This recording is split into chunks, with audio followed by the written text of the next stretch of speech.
আমন্ত্রণ বাণিজ্য সংবাদে আপনাদের সাথে আছি আমি ইয়াসমিন সুমনা। সয়াবিন সহ সব ধরনের ভোজ্য তেলের ওপর 1% উৎসে কর আরোপ করেছে সরকার, যার মধ্যে সয়াবিন, সানফ্লাওয়ার, পাম ও ভুট্টা জাতীয় তেল রয়েছে।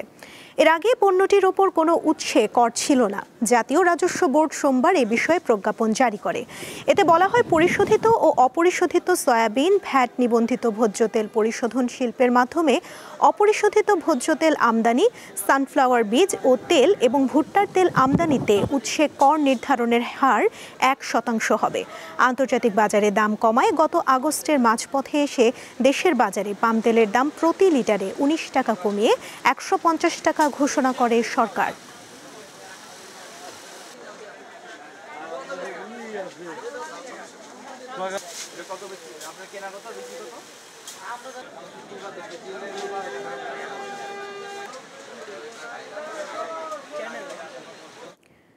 নতুন করে ডিজিটাল ব্যাংকের লাইসেন্স পেতে আবেদনের সময়সীমা বাড়িয়েছে বাংলাদেশ ব্যাংক। লাইসেন্স পেতে আগ্রহীরা আগামী 2রা নভেম্বর পর্যন্ত আবেদন করতে পারবেন। সোমবার বাংলাদেশ ব্যাংক এক বিজ্ঞপ্তিতে এ তথ্য জানিয়েছে। গত 1 সেপ্টেম্বর থেকে ডিজিটাল ব্যাংকের লাইসেন্স পেতে আগ্রহীদের কাছ থেকে আবেদন জমা নেওয়া শুরু হয়। আবেদন জমা দেওয়ার শেষ দিন ছিল 30 সেপ্টেম্বর, আর এখন আবেদন জমা দেওয়ার সময়সীমা 1 মাস বাড়ানো হলো। বাংলাদেশ ব্যাংকের নীতিমালা অনুযায়ী ডিজিটাল ব্যাংক পরিচালনার জন্য প্রধান কার্যালয় থাকবে, তবে সেবা প্রদানের ক্ষেত্রে এটি হবে স্থাপনাবিহীন। অর্থাৎ এই ব্যাংক কোনো ওভার দ্য কাউন্টার বা ওটিসি সেবা দেবে না। সব সেবাই হবে অ্যাপ নির্ভর, মোবাইল ফোন বা ডিজিটাল যন্ত্রে।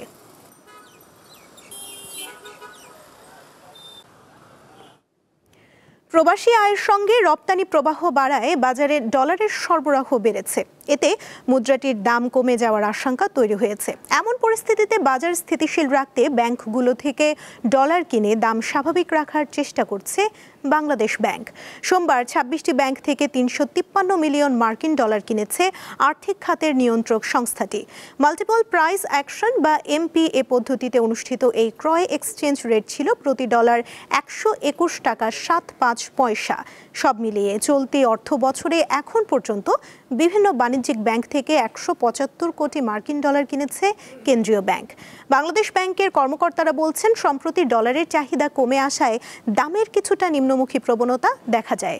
এ অবস্থায় দাম আরও কমে গেলে রপ্তানিকারক ও রেমিটেন্স পাঠানো প্রবাসীরা অনুৎসাহী হয়ে পড়তে পারেন।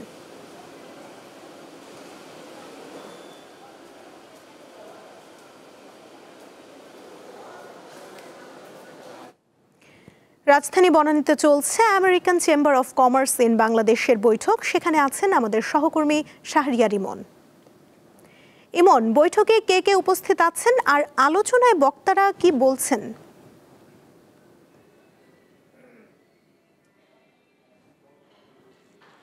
সুমনা, অ্যামচ্যামের যে মাসিক যে ভোজসভা সেটিতে আমি বনানীতে উপস্থিত রয়েছি।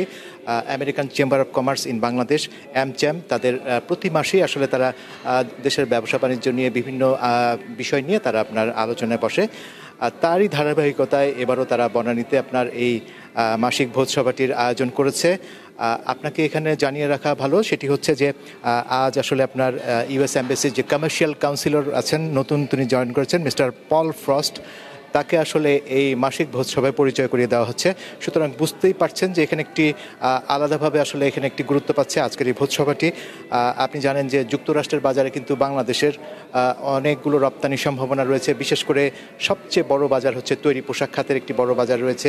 এছাড়াও চামড়াজাত পণ্য, একই সাথে খেলনার যে বাজার একটি সম্ভাবনা আছে, আরও কিছু কিছু সম্ভাবনার বাজার আছে। তো আশা করা হচ্ছে, আমরা অ্যামচ্যামের প্রেসিডেন্টের সাথে কথা বলেছিলাম, তিনি আমাদেরকে যেটি বলছেন যে এই রপ্তানির যে বিভিন্ন রকম সম্ভাবনাগুলো আছে সেই সম্ভাবনাগুলোকে আরও কীভাবে কাজে লাগানো যায় আগামী দিনে, সে বিষয়টি আলোচনা এখানে উঠে আসতে পারে। একই সাথে এখানে আরও কতগুলো বিষয় আছে, যে পাল্টা শুল্কের যে বিষয়টি আছে, আপনি জানেন যে পাল্টা শুল্ক যেটি আরোপ করা হয়েছে সেটিকে আরও কিছুটা কমিয়ে আনা যায় কিনা, সে সমস্ত বিষয়গুলো আলোচনা করা হতে পারে বলে আমরা যতটুকু জানতে পেরেছি। তো আমাদের সাথে আসলে একটু অ্যামচ্যামের এখানকার আপনার deputy secretary mister Sanowar Hossain সাহেব আছেন, আমরাও তার কাছ থেকে আসলে ভোজ সভা সম্পর্কে আরেকটু জানার চেষ্টা করব। জনাব সানোয়ার হোসেন, আপনাকে স্বাগত জানাচ্ছি দীপ্ত টিভির এই আয়োজনে। আপনার কাছে আমরা একটু জানতে চাই যে আজকের ভোজ সভায় আসলে কী কী বিষয় গুরুত্ব পাচ্ছে, বা এই ভোজ সভাটি কীভাবে আজকের মধ্যে নতুনত্ব কী থাকছে? মেইনলি হচ্ছে আমাদের লাঞ্চ মিটিংগুলো প্রতি মাসেই হয়ে থাকে। হ্যাঁ, এটাও একটা তার ব্যতিক্রম না। আমাদের রেগুলার এক লাঞ্চ মিটিং, সেপ্টেম্বর মাসের যে লাঞ্চ মিটিংটা, এখানে আমরা যে নতুন কমার্শিয়াল কাউন্সিলর এসেছেন পল ফরেস্ট, ওনাকে ওয়েলকাম জানানোর জন্য আমরা এখানে আজকে এই আয়োজন করেছি। সেই সাথে হচ্ছে যে এই কমার্শিয়াল কাউন্সিল অফিসটা ওপেন হয়েছিল 2022 সালে ইউএস ট্রেড শোর মাধ্যমে। দেন এখন সেই সময় ছিলেন জন ফে কমার্শিয়াল কাউন্সিলর, ওনার পরিবর্তে এখন পল ফরেস্ট এসেছেন। হ্যাঁ, উনি আজকে আমাদের চিফ গেস্ট। সো আমরা আশা করতেছি বাংলাদেশে বিজনেস আরও গ্রো করবে, ইনভেস্টমেন্ট বাড়বে এবং এক্সপোর্ট আরও বাড়বে।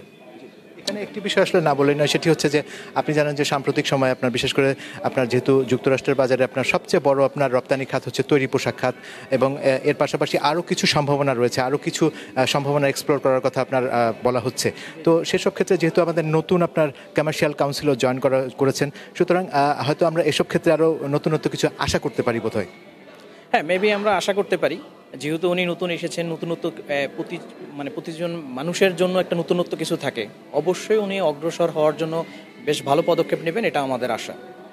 আচ্ছা, এখানে এই কাউন্সিলর পোস্টটি যেহেতু রিসেন্টলি জয়েন করেছেন, এটা বোধহয় কি অনেকদিন বোধহয় ফাঁকা ছিল? বোধহয় ফাঁকা ছিল না, জন ফে যাওয়ার পরেই উনি জয়েন করেছেন। বাট আমরা ওনাকে রিসেপশন দিচ্ছি, জাস্ট হচ্ছে এই মাসে আমরা ওনাকে ইন্ট্রোডিউস করেছি এমচেমের মাধ্যমে।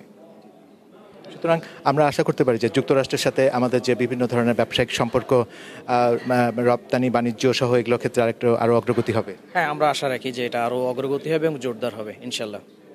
আপনাকে অসংখ্য ধন্যবাদ।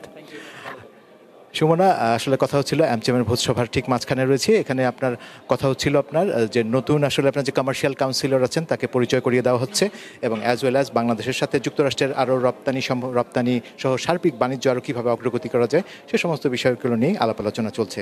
তো আমার হাতে আসলে এখন পর্যন্ত এতটুকু ছিল। সুমনা। ইমন, আপনাকে ধন্যবাদ। ফের বৃষ্টি ও উজানের ঢলে ক্ষতিগ্রস্ত নওগাঁর কৃষিখাত।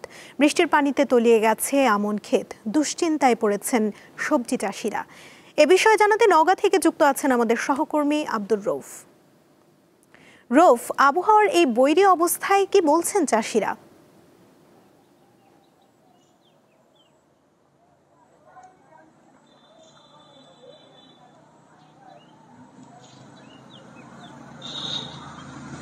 গত কয়েকদিনের লাগাতার বৃষ্টিতে জনজীবন যেমন বিপর্যস্ত হয়ে পড়েছে, ঠিক একইভাবে কিন্তু আপনার নওগাঁর যে ফসলে ব্যাপক ক্ষতি হয়েছে। বিশেষ করে এই কয়েকদিনের লাগাতার বৃষ্টি এবং উজান থেকে নেমে আসা পাহাড়ি ঢলে, কারণ নওগাঁর যে প্রধান নদী ছোট যমুনা ও আত্রাই নদীর পানি নতুন করে বৃদ্ধি পাওয়া শুরু করেছে। নদীর বৃদ্ধি পাওয়ার কারণে নদীর তীরবর্তী অঞ্চল রয়েছে সেগুলো জমিতে সদ্য রোপণ করা আমন ক্ষেতগুলো ইতিমধ্যে কিন্তু পানিতে তলিয়ে গেছে। এছাড়া অপরদিকে সবজির ক্ষেত, বিশেষ করে রবি ফসলের যে ফসলের ক্ষেতগুলো রয়েছে সেগুলো লাগাতার বৃষ্টির কারণে অনেকটা ক্ষতির সম্মুখীন হয়েছে।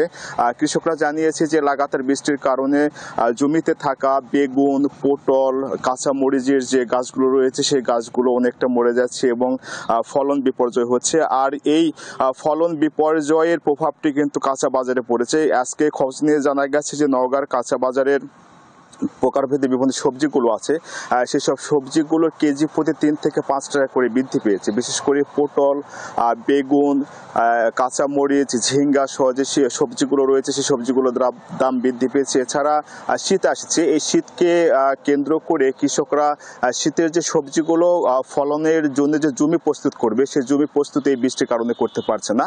আমার সঙ্গে কথা হয়েছে নওগাঁর কৃষি আবহাওয়া বদলগাছী পর্যবেক্ষণাগারের কর্মকর্তা মিজানুর রহমানের সঙ্গে। তিনি জানিয়েছেন যে গত কয়েকদিন বৃষ্টি হলেও গতকালকের মধ্যরাত থেকে যে ভারী বৃষ্টি হয়েছে, অর্থাৎ গত 24 ঘন্টা নওগাঁতে 44 মিলিমিটার বৃষ্টির রেকর্ড করা হয়েছে। আর এই বৃষ্টির কারণে কিন্তু ধান সহ অন্যান্য সবজির ব্যাপক ক্ষতি হচ্ছে। এছাড়া এই আবহাওয়াটি আরো 2-1 দিন অব্যাহত থাকবে বলে তিনি জানিয়েছেন। আমার সঙ্গে কথা হয়েছে জেলা কৃষি সম্প্রসারণ অধিদপ্তর উপপরিচালক আবুল কালাম আজাদের সঙ্গে। তিনি জানিয়েছেন যে গত কয়েকদিন ধরে যে বৃষ্টি হচ্ছে, এই বৃষ্টির কারণে নিম্নাঞ্চলের প্রায় শতাধিক হেক্টর আমন ধান ইতিমধ্যে পানিতে তলিয়ে গেছে। এছাড়া রবি ফসল বন্ধ হয়ে যায় এবং আবহাওয়াটা স্বাভাবিক হয়, সেক্ষেত্রে কিন্তু নওগাঁতে যে আপনার ফলনের বিপর্যয় হওয়ার কারণে কাঁচা এই বৃষ্টি যদি দ্রুতই বন্ধ হয়ে যায় এবং আবহাওয়াটা স্বাভাবিক হয়, সেক্ষেত্রে কিন্তু নওগাঁতে যে আপনার ফলনের বিপর্যয় হওয়ার কারণে কাঁচা বাজারে যে সবজির দামের চড়া ভাবটা সেটা আসলে থাকবে না বলে তিনি জানিয়েছেন। তো নওগাঁ থেকে এই ছিল বন্যার কারণে ক্ষতিগ্রস্ত হওয়া ফসল নিয়ে আমার কাছে থাকা সর্বশেষ তথ্য। রৌফ, আপনাকে ধন্যবাদ। নানা সমস্যায় এখন সংকটাপন্ন নারায়ণগঞ্জে টানাবাজারের সুতা ব্যবসা। যেমন প্রভাব পড়েছে ব্যবসায়ীদের উপর, তেমনি ক্ষতিগ্রস্ত শ্রমিকরা। এই অঞ্চলের সুতা ব্যবসায় মন্দার কারণে বর্তমানে শ্রমিকরা অনেকটা কর্মহীন দিন পার করছেন। অনেকেই বাধ্য হয়ে পেশা পরিবর্তন করে চা বিক্রি ও চালাচ্ছেন রিক্সা। নারায়ণগঞ্জের সুতা ব্যবসার আদ্যপান্ত নিয়ে ধারাবাহিক প্রতিবেদনের শেষ পর্ব আজ।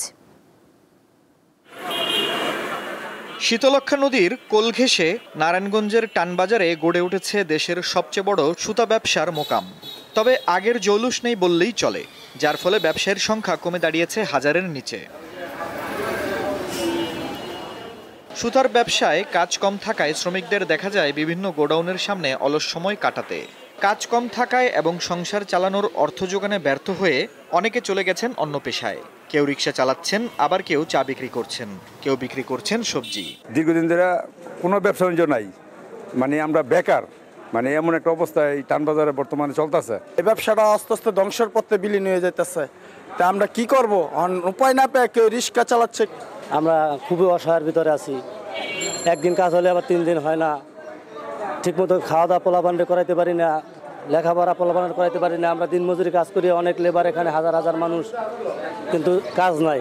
বর্তমান দুর্বিষহ অবস্থা থেকে উদ্ধারে সরকারের সহায়তা কামনা করেন ব্যবসায়ী নেতারা। যেহেতু টানবাজারের ব্যবসা বাণিজ্য নাই, সর্দারাও চলে গেছে, লেবাররা বিভিন্ন জায়গায় বিভিন্নভাবে, কেউ ওই যে বাদাম বিক্রি করে, কেউ অটো রিক্সা চালায়। অটো অনেকের আমার সাথে দেখা হয়, এই যে অটো যে আপনার এগুলা চালায়।